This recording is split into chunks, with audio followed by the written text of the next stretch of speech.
am very, very grateful to have Paul Nugent here today. Paul was born and raised and educated in Ireland, earning a Bachelor's of Science and Ph.D. from the University College Dublin before emigrating to the United States in 1989 to pursue a career in biomedical research. After academic positions at Temple University, Thomas Jefferson University, and the University of Louisville, he spent more than 2 decades at Pfizer before retiring in 2024. He is now the founder of the Hibernia Travel Consultants, a company dedicated to introducing Americans to Ireland's history, archaeology, and landscapes. Paul also serves as executive director and chairman of the Southeast Connecticut World Affairs Council and maintains a strong interest in Irish history, current affairs, and international relations. So please help join me in welcoming Paul. Okay.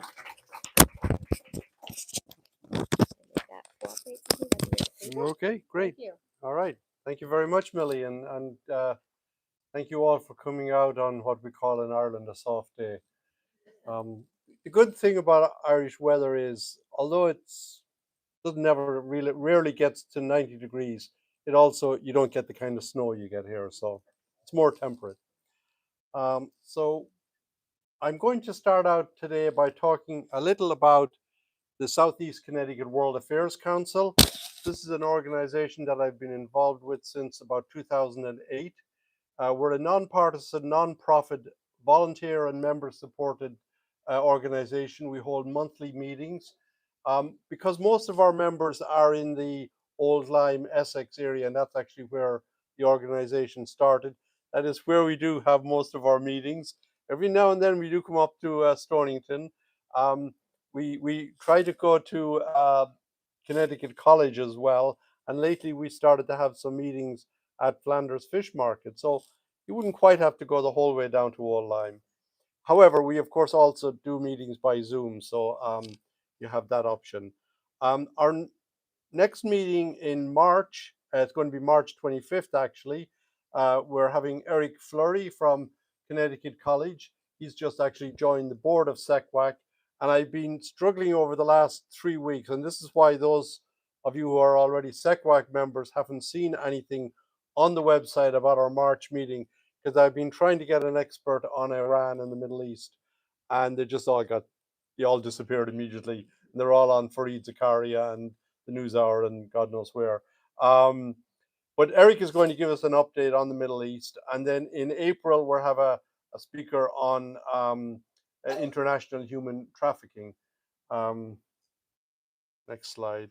Yeah, so also this will give you an idea of the range of speakers we've had. Most recently in February, we had a guy come up from the Naval War Academy to speak on Venezuela. We've had a talk on climate change. We usually confine our meetings to strictly international affairs, foreign policy, but every now and then there's an election in this country still, and we like to cover that. And so we had Arnon Mishkin a couple of times to talk about the presidential election, and before that a midterm.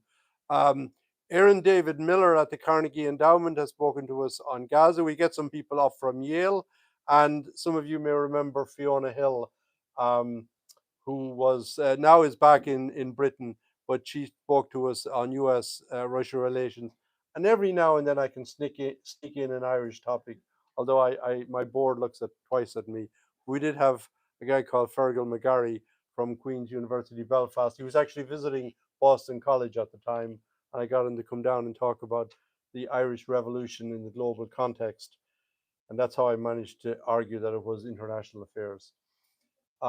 So the rest of my presentation today, and if you're interested in hearing more about SEWAC, unfortunate acronym, Southeast Connecticut World Affairs Council, come up and see me later. I can give you some cards and I can direct you to the website.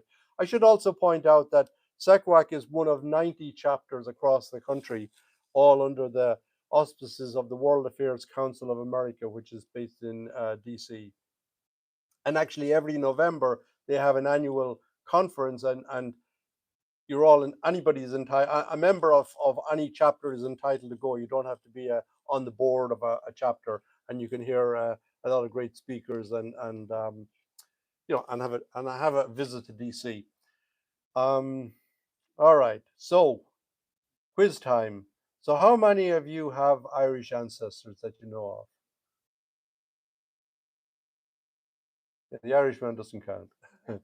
All right, and then my other question is, how many of you have visited Ireland before 1990 and since 1990? Now that's really interesting. That's good news. Keep going.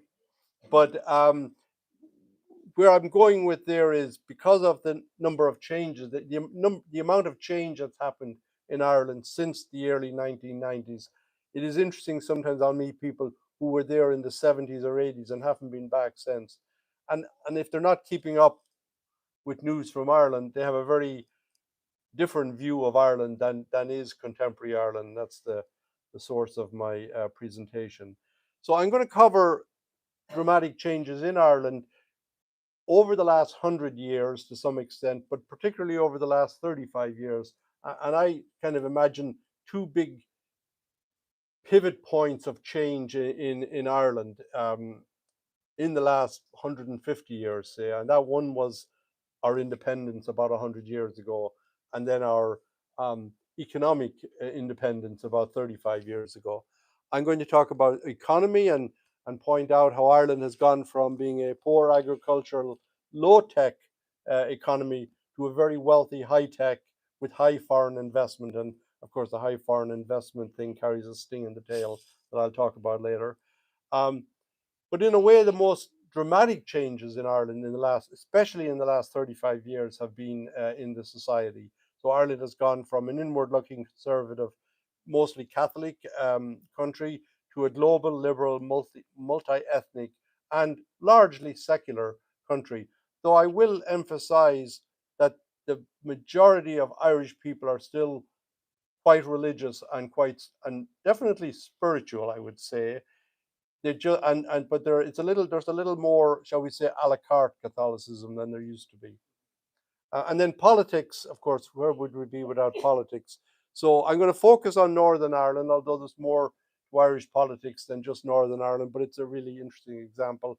And of course, Northern Ireland has gone from being a war-torn, divided um, part of the country to a peaceful and less divided, but still, unfortunately, somewhat divided. Just to remind you all, the whole thing is called the British Isles. Sometimes we call it the Western Europe Isles. This bit here is Great Britain, composed England, Wales, and Scotland. And this piece here is Northern Ireland, which with Great Britain forms the United Kingdom of Great Britain and Northern Ireland. And this is the Republic of Ireland here. Before 1922, it was the United Kingdom of Great Britain and Ireland. So you probably all knew that already, but sometimes I like to point that out.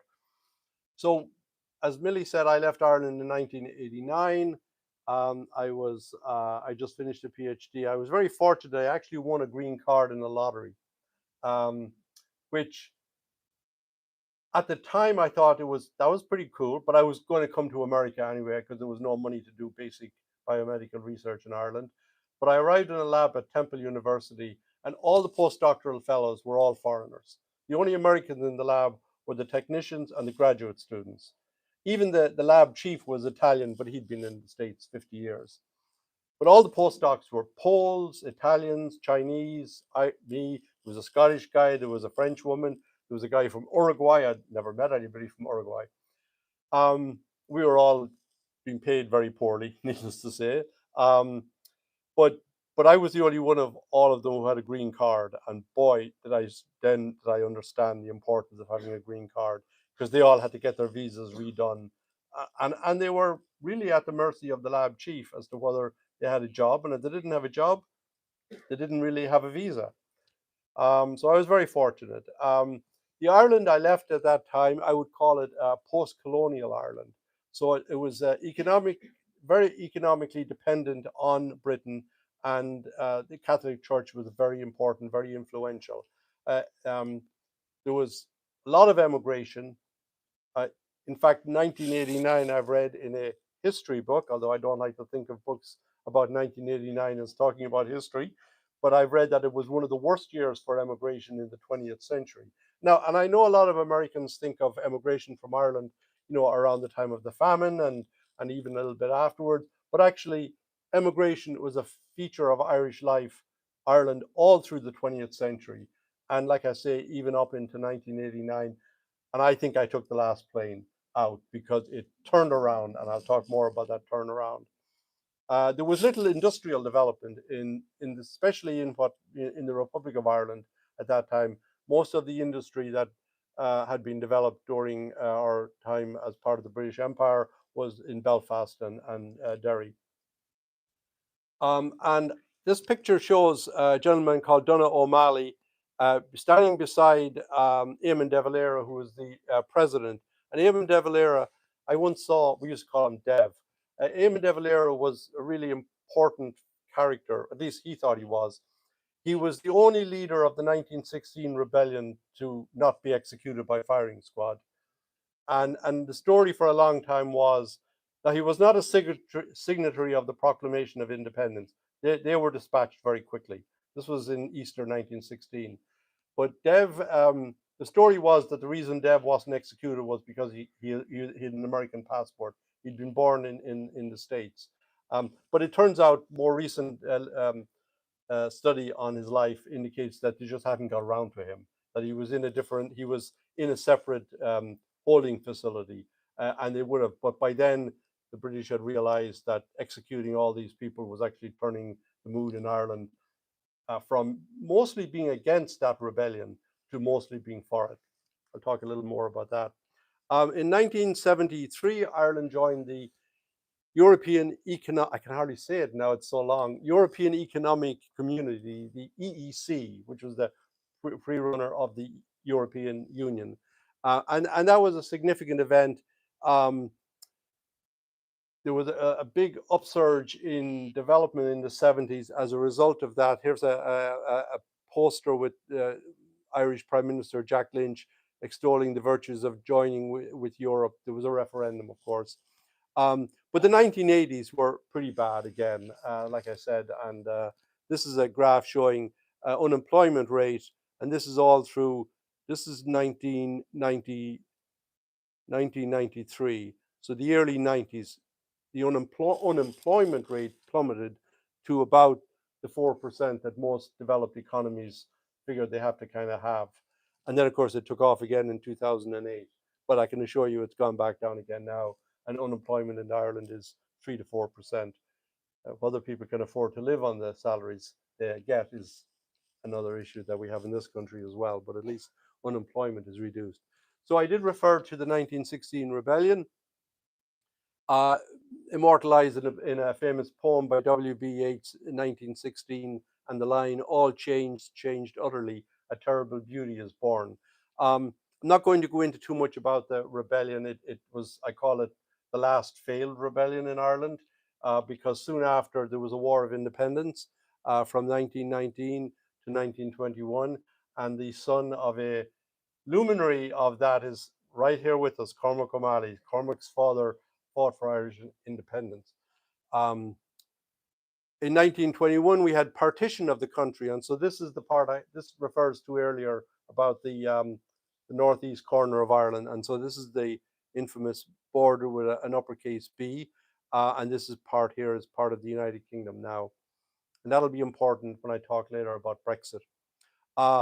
The War of Independence ended with the Anglo-Irish Treaty in the wee hours of December 6, 1921, and there is Lloyd George there, and there's Michael. Thing is dying. This is Michael Collins. You may have heard of him. You remember the Liam Neeson movie from the 1990s. And this was the treaty that gave Ireland a modicum of independence, still within the British Empire, ironically. In fact, it wasn't a republic.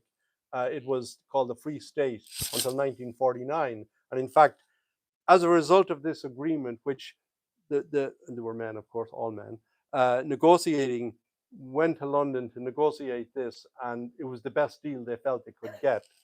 But it resulted anyway in a civil war that lasted less than a year, because a lot of the people who had fought in the War of Independence said they should not have accepted that agreement until we had a republic and a 32 county, the whole country. And the New York Times has been very good about reporting on Ireland, even still is. I mean, it's remarkable the number of stories about Ireland in the New York Times, probably because it's the paper of record for the United States, but also the number of Irish that have been involved in New York. But this is Ireland to be a free state within the British Empire. I'm going to fast forward. I'd love to talk for an hour and a half about that aspect of Irish history, but we don't have time. And I'm going to talk about the economy of Ireland and the dramatic changes that have happened in the past 40 odd years. So, as I said earlier, stagnation for much of the 20th century. The economy took off in the 1990s, the famous Celtic Tiger, as it was called. There was a hiccup in 2008. If the United States coughs, the rest of the world gets pneumonia. And of course, a lot of it was because of globalization, and what happened in the US had ripple effect. However, the Celtic Phoenix then arrived. The Phoenix rises from the ashes, and it took off again. And now the Irish economy is absolutely booming. It is unbelievable the amount of money in Ireland. In fact, I go back, and I went back all through the 1990s, and I remember taking a train several times from Dublin down the country and looking out across the Dublin skyline, and the joke became, what's the national bird of Ireland? The crane, because there were just cranes everywhere with building. And if you're in Dublin now and you go down the Liffey, of course, is the great Anna Livia Plurabelle, the great river in the center of Dublin. And if you go down towards the mouth of the Liffey, all that area down there when I was in college in the 70s was not somewhere you would wander, even in daylight, never mind at night. It was just warehouses and pretty dilapidated and pretty rough area. Now it is all steel and glass and Facebook and Google, and everybody's down there. It is quite remarkable. Unfortunately, it's had an unfortunate side effect in that it's driven up the price of houses and apartments, or as they say, flats. So now young people are leaving Ireland, not because they can't get a job, because they can't find a place to live. But young people always want to go somewhere else. I make a note here about,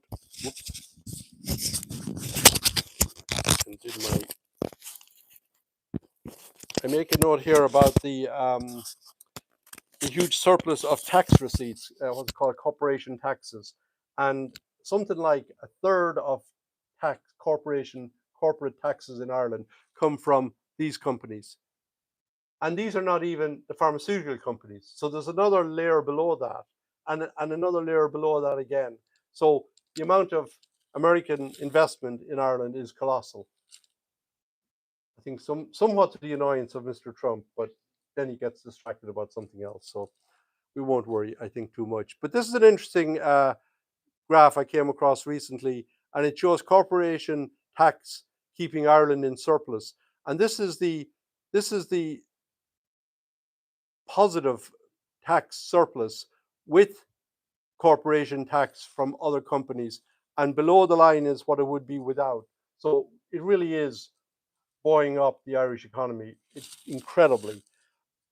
There's an organization in Ireland called the Irish Fiscal Advisory Council, and they produce assessment reports. They're very smart economists, and this is about as far as I understand this stuff. But there was a report in 2025, and the bottom line was Ireland's economy remains strong today, but there's uncertainties in the future. Employment is high, wages are rising, debt is low, but the external pressures, and the external pressures in quote refer to the possibility of tariffs and these companies being pressured to bring their business back to the United States. And then they say public finances are too dependent on volatile corporate tax. So unfortunately, there's a sense that maybe there's not enough indigenous industry being developed. There's quite a lot being developed. Ireland today is a lot better than it was 30, 40, 50 years ago. But clearly, just the volume of tax receipts from these companies is huge. And in fact, as recent as down at the bottom, the Irish Times, government collects record 10 billion in corporation tax in 1 month in November. That was last November. Investment into Ireland by foreign multinationals up 38%. That was the 18th of December 2025. The number of investments into Ireland by foreign multinational companies increased by 38% compared with 20. So, and then there's this wonderful our article in the Financial Times, I think it was last year or the year before. Ireland frets over how to spend its fortune. I mean, they literally don't know what to do with the money.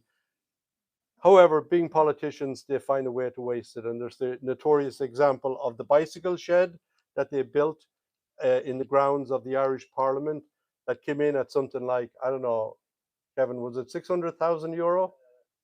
400? More than that. Some for a bicycle shed. So obviously, people, contractors were collecting. Thank you very much. We need, and yeah, speaks to something. We won't go there.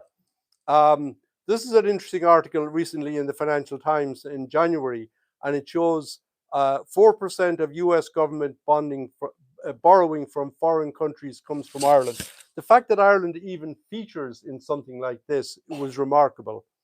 And of course, the source of that is investment pension funds, insurance companies, and corporations. Now, there's always a little bit of trickery going on with money and how money moves around the world anymore. So one wonders to what extent this truly reflects the economic power of Ireland. But it reflects something positive on Ireland, I think. And if you're like me, coming from growing up in a country that was bordering on destitute, this is still a good thing. This one here is foreign holdings of US assets. $35 trillion, of which Ireland has 2.14 trillion, more than China, Germany, and Spain together. And there's Ireland getting a mention. I'm not enough of an economist to know what kind of trickery, pokery is going on there, but it's still indicative of the powerhouse of Ireland at the moment compared to the past. I'm going to turn now, pivot to dramatic changes in Ireland over the last 40 years in society. Ireland was traditionally very monochromatic, and by monochromatic I mean white and Roman Catholic. Minorities when I was a kid were Protestants. And Protestants are white Christians. I remember one day in Dublin when I was a kid with my aunt, and we were walking around one Saturday, and I saw about 10 or 12 Hasidic Jews walking around an area of Dublin that was called Little Jerusalem. That's where the Jewish people lived. And I was like agog. I grew up in a small town down the country. So my aunt had to beat me into shape and tell me to stop gaping. And of course, the other thing about Ireland in the past was emigration in the 19th and 20th century. And this quote I came across in a New York Times magazine article some time ago. For an Irish person, it's always been there, the way it is for, say, a Cuban. To be Irish is to make up your mind about whether or not to leave Ireland. And that was the case even up to 1990. It's much less now. I mean, there's still young people going. Interestingly, a lot of them are going to Australia now. In the last year, not so many are coming to America for other reasons. But I would say a lot still were coming to the United States through the first 15 years of this century. But a huge number going to Australia because, of course, Australia is now a pretty quick flight away compared to what it was a long time ago. I mean, and if you go back to 150 years ago, you never saw Ireland again if you went to Australia. In fact, many never saw Ireland again if they went to the United States. Major immigration in the 1990s. Fascinating to think about the great influx, particularly from Eastern Europe, Latvians, Lithuanians, Poles. A friend of mine in Dublin who's practices Roman Catholic told me at one stage, I'm not sure if it's still the case really, because a lot of the Poles left during the recession and then the Polish economy took off. But in the early to mid 1990s, there was a church in Dublin that had mass in Polish. It was really remarkable. I mean, I remember being down the country with my brother, taking my aunt out for lunch in a little pub in rural Ireland.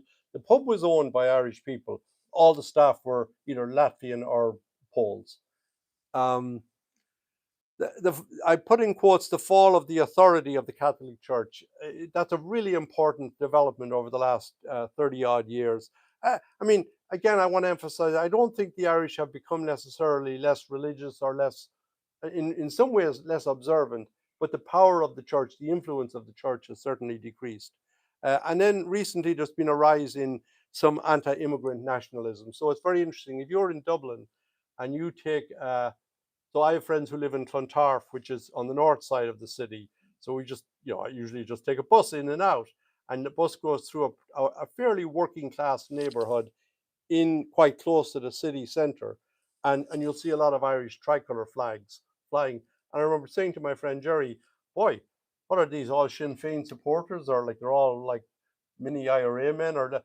Oh no, Paul, that's Irish nationalism. That's anti-immigrant flying the flag. It's the same mentality that flies the King George flag in Britain, and we won't go any further. But you can say then today that the Irish population, unlike 40 years ago, is educated, resourceful, well situated, globally connected, English speaking, sort of, and availing of EU membership, and that's also really important. And I'll come to that again about Brexit. So again, the end of church control to a large extent, the immigration and diversification, the liberalization of laws of the country in relation to matters, let's say matters sexual, has been really interesting. Gay rights and same-sex marriage are now fully adopted. In fact, I'll speak to that a little more. There was a constitutional amendment to allow for abortion, which was, I mean, when I was a kid, not that I knew about this, when I was a kid, you could not buy contraceptives, condoms. And part of the reason was because there was no CVS, there was no store. Family-owned pharmacies, family-owned drugstores, and in a small town in Ireland, or even in Dublin, a family-owned store would not stock condoms because the priest would call them out from the altar, and that would be it. The constitutional claim on Northern Ireland, that was all part of the 1998 Good Friday Agreement. I'll talk a little bit more about that later. But there was, in our 1937 Constitution, we said Northern Ireland was part of the Republic. It was a estranged part or whatever. That actually was reversed. And that was a big deal. That was I think that was one of the things that was negotiated in the Good Friday Agreement that brought the less hardline unionists along with the deal. And then the visit by Queen Elizabeth II in 2011. Truly, truly a remarkable event. And actually, it's good that she came then, not because she's dead now and she can't, but because a few years later, it would have been harder. So this was a high point of Anglo-Irish friendship relations. And while I'm not a monarchist, I have to say fair play to the Queen for doing this. The slide shows that's the Irish president. So the president of Ireland is a figurehead, if you like. It's not a powerful position. But this is the president. And this is a note that the Irish president gave to the Queen. And the Queen was giving a big speech, a big formal gathering. And she wanted to say, basically, greet people in Gaelic, as we say in Ireland, Os Gaeilge, in Irish. And so this is the actual note that was found. What do you call it when you write it as you speak it version of a Uachtarán agus a Cairde. She's basically saying, Madam President and friends. And then, of course, the other fascinating step was the Queen, when she arrived, after she'd gone to present her credentials, whatever, at the President's office, went straight to a place in the centre of Dublin called the Garden of Remembrance, which is it's a garden, and it's a monument to all those who've died for Ireland, many of whom were executed by the British government. And that's her laying a wreath, stepping back, and taking a bow, which was, she absolutely became a hero in Ireland. And the pity about it was they basically cleared the streets of Dublin for this event, because they figured, I mean, there were elements in Sinn Féin and the IRA, or residual IRA, who said no Queen should visit Ireland, blah, blah, blah. But the regular people were whatever.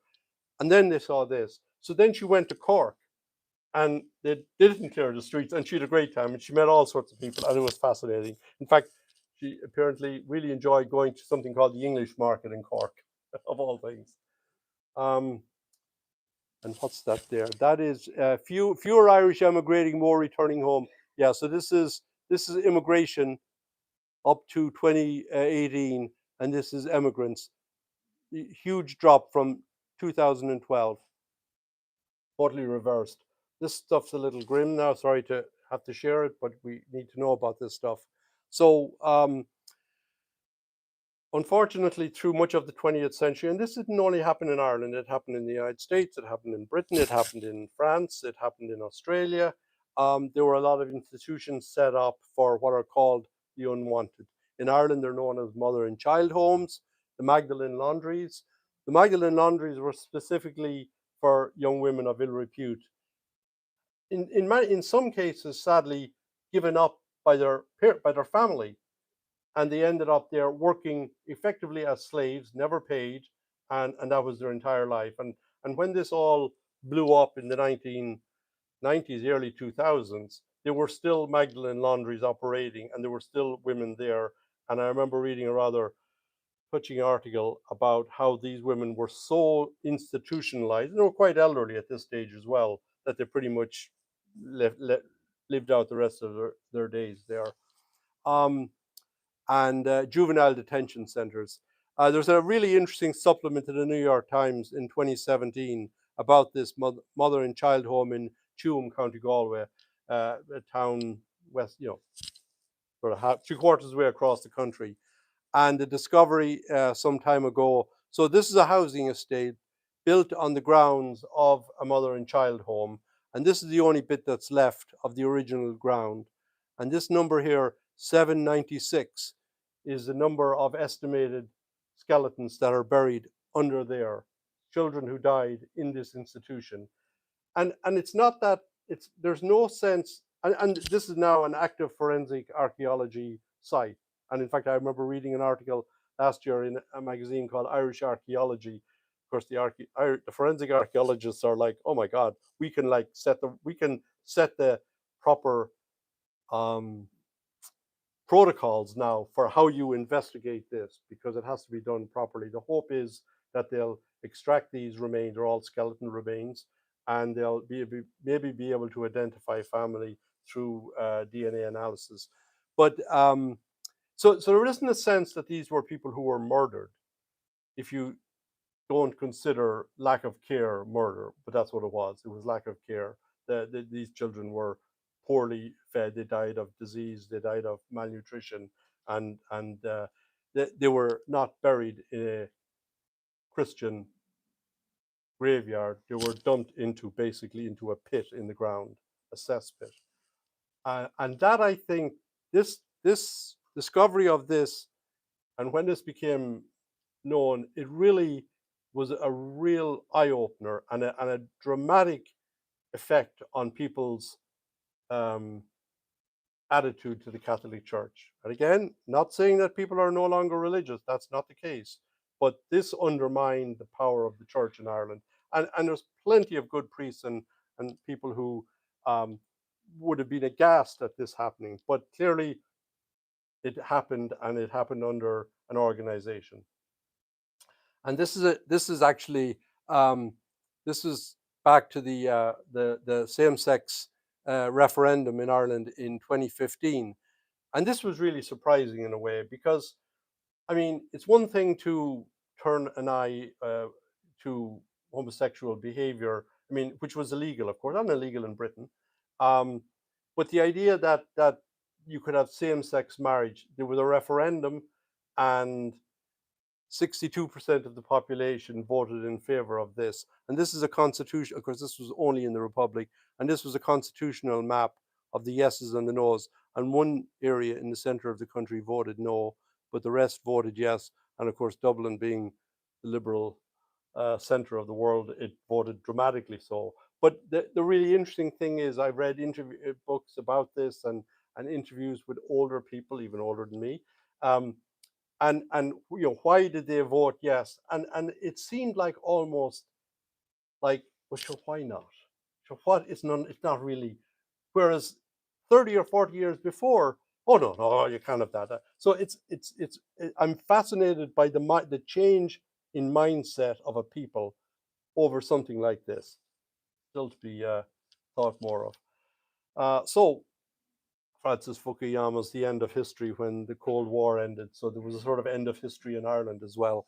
And where did it all come from? Well, there's no doubt that the importance of liberalisation in Ireland to the economic prosperity. Ireland's diplomatic influence is fascinating. This is an article from The Economist magazine, which is hardly, well, it's a really good magazine, but it's hardly, it's not like Ireland's Own or the Irish Times. And they had this article called "How Ireland Gets Its Way." And on a per head basis, Ireland has a good claim to be the world's most diplomatically powerful country. And that's put down to the worldwide diaspora, number of Irish Americans, for instance, and the same in Britain and Australia. Playing the Irish American card, of course, which was very easily done when Mr. Biden was there. Not so easy now, but Chris Murphy, we're hopeful. Um, and of course, really important was Ireland has no colonial baggage. I mean, not only does Ireland not have colonial baggage, Ireland was on the butt end of colonial stuff. So when the Irish, I will tell you, the support, for instance, for the Palestinians in Ireland is colossal, to the point where the Israelis withdrew their ambassador from Ireland because there was so much pro-Palestine. And of course, the argument was this was anti-Semitic. And personally, I don't think that's anti-Semitism. That's something else. But there's huge support for. Now, there would have been a lot of support for Israelis on the October 7th attack, but the Palestinians have always, the Irish have always had a soft spot for the Palestinians because bloody hell nobody else did or would. The arts are of course very important: poetry, music, literature, and where would we be without St. Patrick's Day? I mean that a little tongue in cheek, but it's true. Lastly, I'm going to get to dramatic change in this again. Dramatic changes in politics, and I'm going to focus on the Troubles. And so again, I said Ireland was partitioned in 1921. The Northern Ireland was established, and it was established kind of like I call it an apartheid statelet. It was quite, it had its own local government, its own local police force, the Royal Ulster Constabulary, its own local regiment of the British Army, the Ulster Defence Regiment. It pretty much ran its own affairs, taxation and all that. I mean, it didn't have a separate foreign policy than London. London dictates foreign policy for the whole of the UK. Unfortunately, things got really bad through the 40s, 50s, and 60s if you were Catholic in Northern Ireland. And it culminated, or that part culminated in a civil rights movement starting in 1968. And it's fascinating to see video, and you can see it on YouTube, of people marching for civil rights for Catholics, are walking arm in arm singing "We Shall Overcome." And there's no doubt that they took a lesson from the civil rights movement in this country. Absolutely. Um, Things got out of hand. There were pogroms. Finally, London realized they couldn't have part of the United Kingdom descending into civil war. And in fact, they sent British soldiers over in part to protect Catholics because there were whole sections of Catholic neighborhoods in Belfast that were being firebombed. And these are row houses. So once it starts at one end, it takes off. And there were hundreds, if not thousands, of Catholics fleeing south into the Republic. And at one stage, this has come up in the last few years, the Irish government, this didn't make public news until recently, contemplated sending Irish troops across the border to protect Catholics, which would have been, and I think the hope was that that would have brought in the United Nations, which of course the British didn't want to do. They considered it a local thing and they'll take care of it. the welcoming of British soldiers. There's quite a bit of video of people welcoming Catholics welcoming British soldiers into their neighborhoods, cups of tea, thanks, basically saving them. But things took a bad turn on January 30th, 1972. A civil rights march was fired on, and this is actually a photo of a priest, and they're carrying one of the unfortunate dead men away. There were 13 people shot dead, all mostly shot in the back, none of which subsequently, and I mean many decades later, shown not to have been armed. There was a tribunal immediately after, the Widgery Tribunal, which said the British Army were fired on and these people were armed and they were IRA and they were terrorists. Well, of course, what would you expect? But subsequently, and in fact, I can't remember, was it Tony Blair or one of the prime ministers formally apologized for Bloody Sunday in the 2000s. But this then, sorry, it was David Cameron, yeah.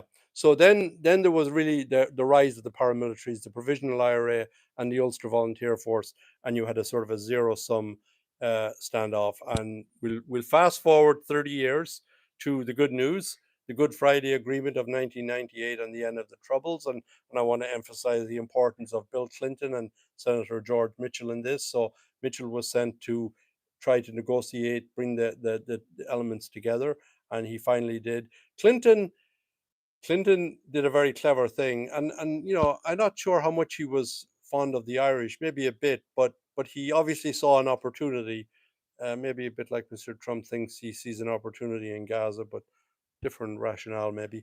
But Clinton gave Gerry Adams, the leader of Sinn Féin, and back then Sinn Féin was the political wing of the IRA, and in fact, although Adams has never admitted he was in the IRA, he likely was, but gave uh, Adams a visa to come to the States against the recommendation of the State Department, and the British were apoplectic, of course. But I remember seeing Adams speak in Philadelphia in about 1993 or 94, and it was quite the event. There was disarmament and destruction of weapons, although very interestingly, that didn't happen for some time later. So it's interesting to see the argument for demanding the disarmament of Hamas until there's peace. That did not happen in Northern Ireland. The peace was brought about first, the agreement. There was a ceasefire and there was a stand down, and then the arms were finally got rid of. There was a vote in the north and in the south, and it was a resounding yes to peace. And this is an interesting photo. So this is Michelle O'Neill and Emma Little Pengilly. So they're representing the Republican side, nationalist side, and the Unionist or Loyalist side. She's leader of Sinn Féin, which now has moved to being a more, or claiming they're a more constitutional political party, and they've cut all ties with the paramilitaries. And anyway, the IRA doesn't exist anymore, and most Irish people would blink and say, okay, whatever you say, but we'll see. But this is significant because this is Michelle O'Neill showing Emma Little Pengilly, who would be very staunch Unionist tradition, how to play hurling, which is a Gaelic game.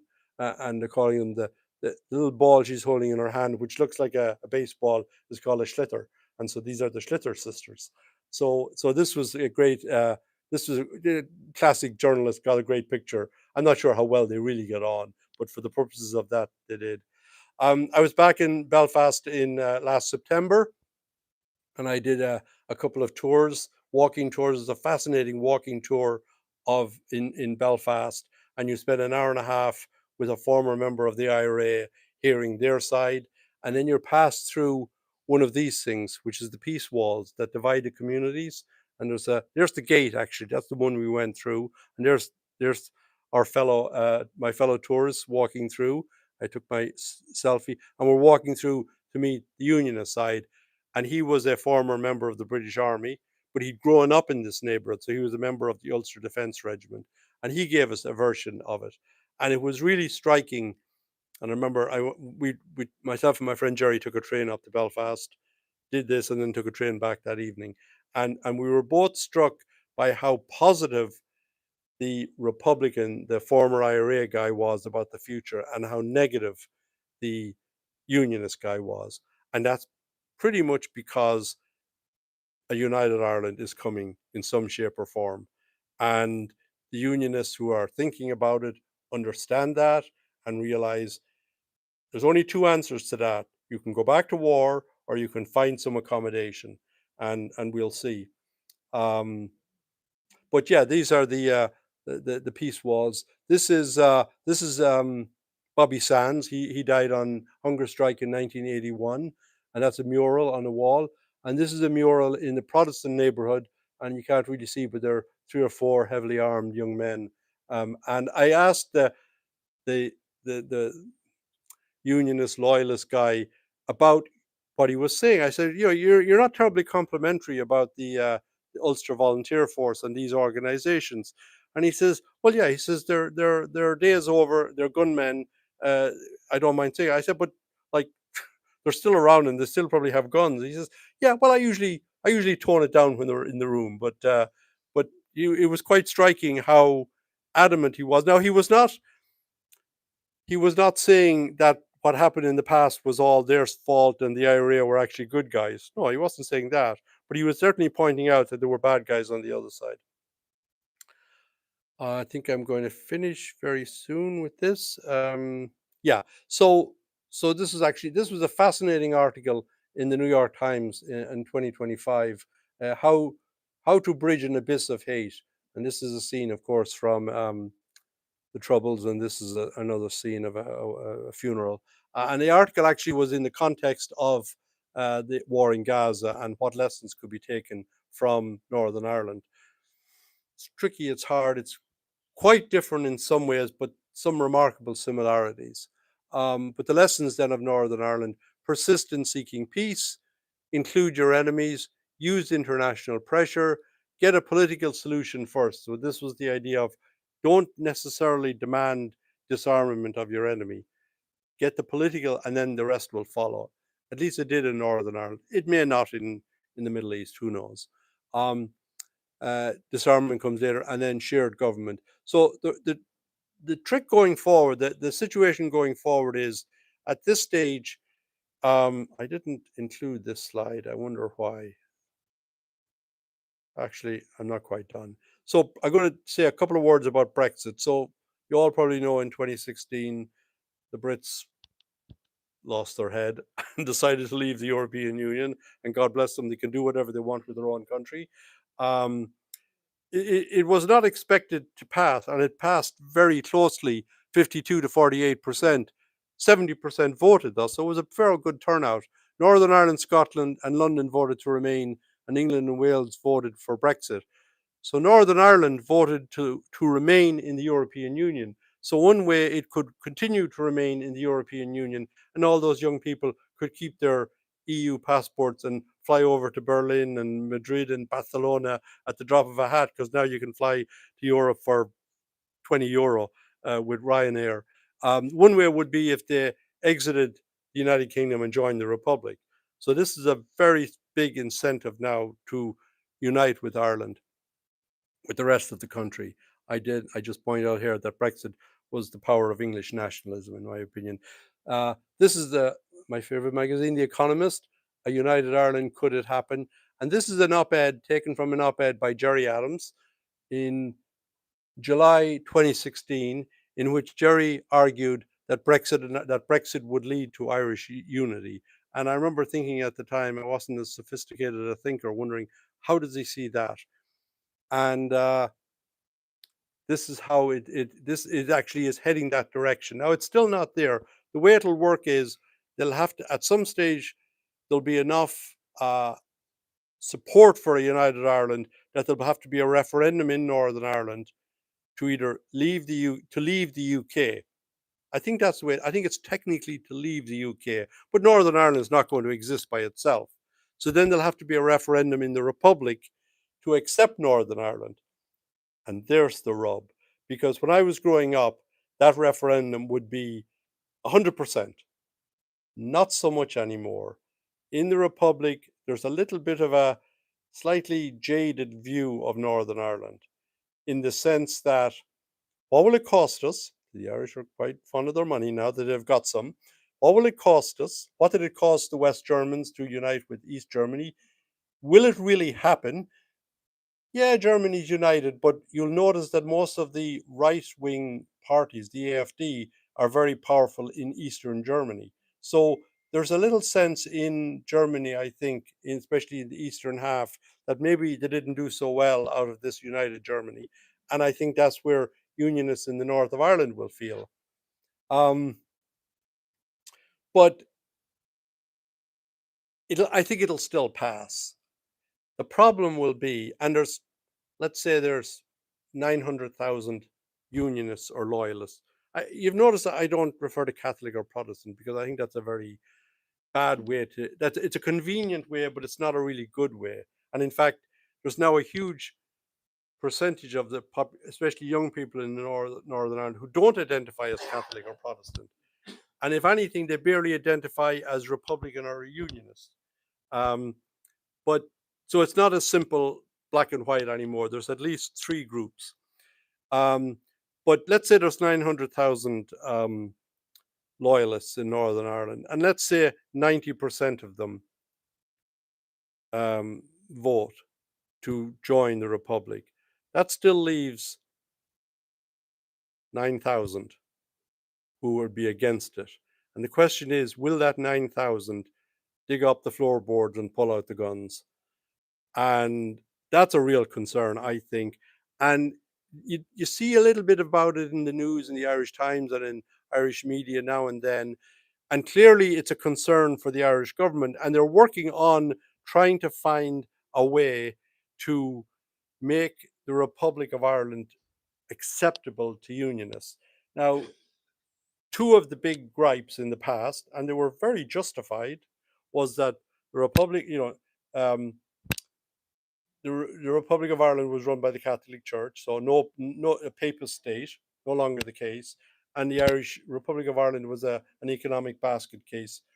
The Irish economy is doing better than the UK economy, and my God, Northern Ireland would not exist without huge subvention from Britain. So Ireland then would have to pay that and keep it going. So then that's where we'd have to ask for more American money to come and companies to Northern Ireland. But so it's going to have to be worked out very carefully because it'll be a problem. So this is actually my conclusion slide. So the good news about Northern Ireland is that few people in Northern Ireland, especially the young, want to return to the Troubles. This is a tweet I came across a couple of years ago. An American did a black cab taxi tour in Belfast, and he asked the driver if he ever thought there would be a return to the Troubles, and his answer was, no, all the kids are gay and on TikTok these days. The implication being they're not interested in politics, they're not interested in that stuff, they don't want to know about it. However, if we had gone forward 100 years before this happened, before this Brexit or whatever is the precipitating, then people would be saying, well, my grandfather was involved in the Troubles back in the 1980s, but it's a long time ago, but it's too recent still. And now people will say, well, my father or my older brother was blown up or shot by the IRA or whatever. So it's unfortunate in one way that it's come too soon, and it's going to require a lot of managing. The good news, of course, is about the Republic of Ireland, as I've pretty much said here, all these good things. But will they compromise on the national anthem, for instance, and the tricolour flag and the cost? And the national anthem is interesting. So sports in Ireland, there's an Irish Republic of Ireland soccer team. They never get anywhere. There's a Northern Ireland soccer team. They never get anywhere. There's a national rugby team. They definitely do extremely well. So what happens when Ireland plays France or England or Italians? They don't play the Irish national anthem, because the Irish national anthem is Amhrán na bhíonn, the soldier's song. It was written fully in the context of his father, Ernie O'Malley, and the likes, who had just fought for Irish independence. And so therefore, they've now got this song, I've forgotten what it's called, Ireland's Call. So So the question then will be, will unionists be willing to stand for Auron Navian, the soldier's song? Well, if they vote to join the Republic of Ireland, they will. But the 10% who didn't vote for it certainly won't, and that will be messy. And then the importance of U.S. UK Irish relations. So I think it's going to be really important it's going to be really important who's in the White House, who's in Downing Street, and who's in government in Dublin in the next 20 to 30 years. Because if there's an Irish American president, if there's a left-leaning liberal Labour Party, let's say, government in Britain, and if Sinn Féin is in government in the Republic of Ireland, that'll be quite an interesting. That will almost definitely result in a united Ireland. But there's a lot of people who have question about Sinn Féin. They're now actually, in fact, the only reason Sinn Féin didn't get into government in the last general election in Ireland was there was a coalition formed between the two other main parties. And these parties were sworn enemies, not like this, not with guns, but sworn, because they both came out of the Civil War, Fianna Fáil and Fine Gael, like Republicans and Democrats. It would be like Republicans and Democrats coming together to prevent a third party getting in. And that's how Sinn Féin, but that could change. Sinn Féin has taken a very, they've almost replaced the Labour Party in Ireland, which never had a lot of influence because Labour socialism was going nowhere in Ireland in the first part of the 20th century. So we'll see. And my last slide is Big Jim Larkin. He was a great Irish trade unionist and socialist. This is a statue outside the General Post Office in Dublin, and that's the photograph on which it's based. And Larkin supposedly shouted, the great appear great because we are on our knees, let us rise. He didn't say it in Gaelic because I think he was Scottish actually, but that's the Gaelic for it as well. Thank you very much.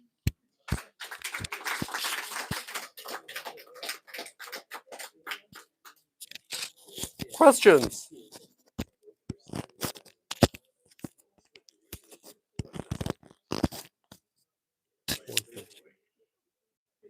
No questions? Good. I got off light. Oh, here we are. What would the cost be given, Yeah. how do you make an equation? And that's the problem, Cormac. It's really difficult. And every now and then there's a new, some financial wizards in Trinity or in London or in Belfast come up with a new calculation. And and of course you have to, they'll come up usually with a very one-sided version, and then you have to look at their politics or what their agenda is. I think it's up in the air. I don't know that there's been an analysis done that is truly objective on what it would cost. The main cost would be the obvious cost for a non-economist I can identify. So Northern Ireland is kept going mostly by funds from London. So they're 50 or 60%. yeah, huge. And so their national health system in Northern Ireland is totally kept going like that. There's actually a lot of unemployment in Northern Ireland, which is the irony is just dreadful to think, because it was a power. This is where they built the Titanic. Now, we like to say the Titanic was fine when it left Belfast, so it was well built. The driver was bad, but and of course the linen mills in Derry were very powerful. I mean, industry in Ireland, in the whole island of Ireland, was in Northern Ireland. Maybe the Brits should have spent more money on industry in the Republic, but they didn't. But I think the number, I'm not sure what the number is, but even the calculation of the number is controversial. But it'll be a big, and then there's the other question I saw recently. The question is, to what extent will we be able to persuade Britain to continue supporting for X number of years? So they have obligations, but they may well say, and if you get the likes of Boris Johnson in, all bets are off. Well, Boris, I don't think will be back, but who knows? Nigel Farage. You think Nigel Farage is going to give money to Northern Ireland if it joins the Republic? Very unlikely. So that's one of the things I think they're working out.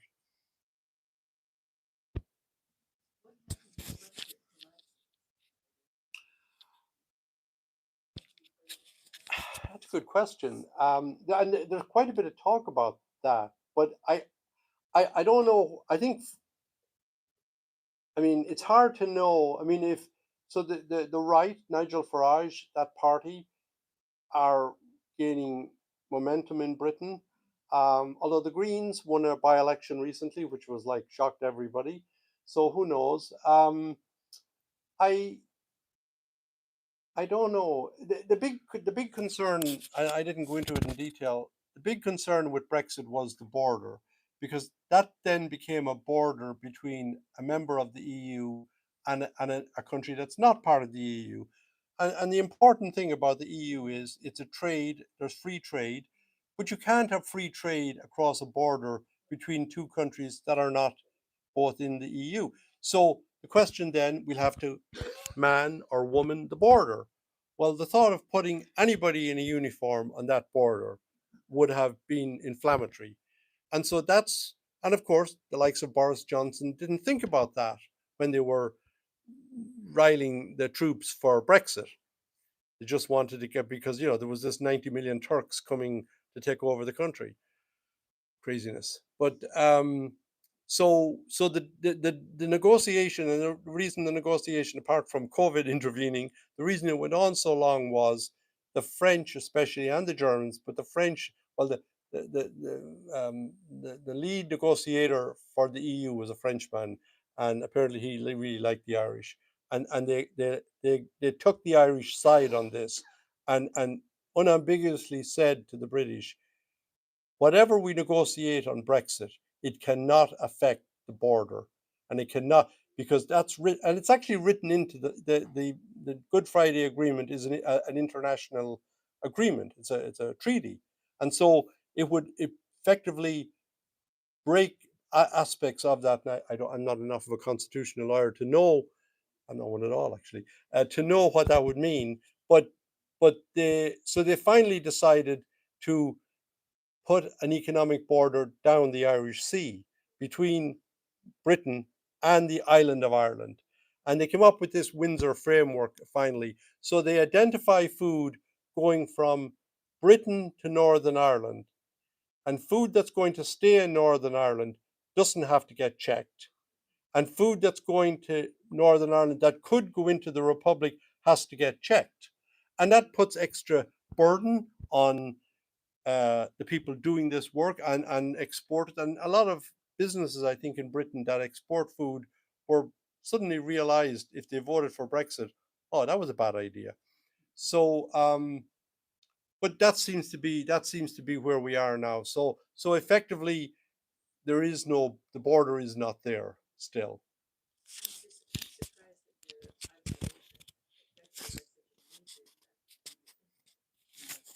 So it had a major effect, in part because the majority in Northern Ireland voted to remain in Europe. And so therefore, one way they can continue to remain in Europe would be to leave the United Kingdom. So I don't think it's as simple as that, but that's one factor. But I think Brexit shook everything up. It was a really, I mean, Brexit and COVID are the two biggest events in Anglo-Irish relations, or in Britain, in the last 40 years. And I think it just, I think they didn't work it out what it would mean, and it came back to bite them. And but I think eventually in Northern Ireland they began to realize that, well, it's not the end of the world, and we'll have to just accept this and move on. And but it is interesting to go to Northern Ireland. You don't have to stop at the border. There are no border guards. There's no border. The train just flies on through. First thing you see are Union Jacks flying, and oh, in a different country. So yes. With the which? Yeah. Oh yeah. Oh. Yeah. Yeah. Mm-hmm.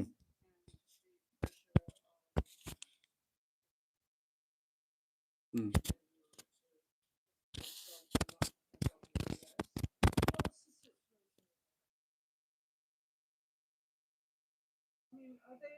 Oh, it's somewhat embarrassing to admit, from my perspective. So Ireland is not part of NATO. We're part of the EU. We're part of the United Nations. We're not part of NATO. We maintain a neutral status. World War II was known in Ireland as the emergency.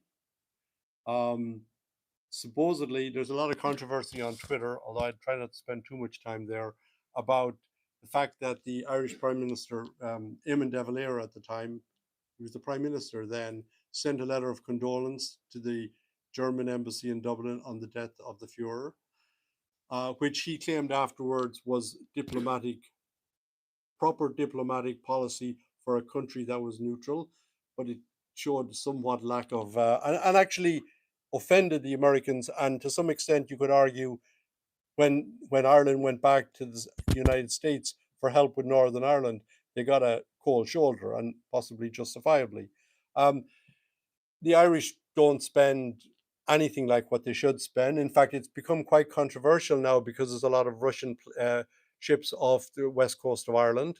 And I mean, the Irish Navy, very, very small. Air Force, very small. We've no submarines.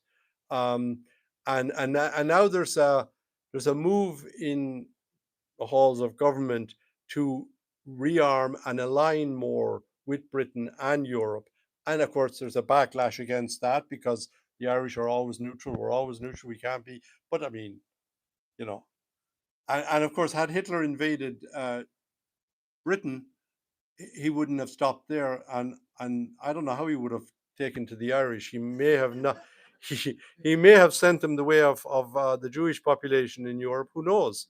Or he may have just ignored them and thought they were just bog savages. I don't know, but yeah. So, but the Irish economy, well, the Irish economy actually is doing quite well. Thank you very much. But I doubt if the government wants to spend that kind of money on military force. Now, there's a lot of Irish soldiers in the United Nations. In fact, I was just heard something on the Irish news the other day that the Irish in Lebanon are keeping their heads down because there's bombs falling all over the place, and Irish soldiers died in the United Nations, particularly in the Congo in the early 60s. And Irish soldiers have died in Lebanon and in the Middle East, but that's a UN mission. So it's an interesting point you raise, and it is something that is another aspect of this that we need to better protect. And the cables that go across the Atlantic, we're the last stop on those, and we should be doing a better job of making sure these Russian ships are behaving themselves. Yes, sir.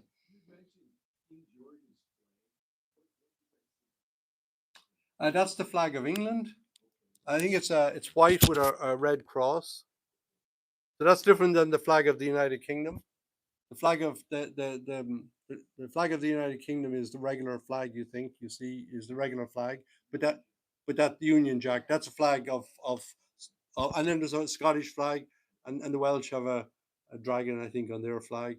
And interestingly, the flag of Northern Ireland traditionally has a red fist, and it's the red hand of Ulster, and it's usually associated with unionism. So now there's a suggestion. Well, maybe the new Irish tricolour in the United Ireland could be the green, white, and orange with the red fist in the middle of the white, and that's going to be a sales job, I can tell you. We'll see. But yeah, so there are different flags, but generally speaking, the flag, I guess, like in some extent, like state flags here. Yeah. Kevin, you're not going to give me a hard time now. I've done very well. I stand in the middle of the road. I get hit by traffic going both ways. So yeah. All right. Well, look, folks, don't forget about SEWAC, World Affairs Council. You can hear more, not about Ireland, but more exciting places perhaps. And thank you again for coming out this evening.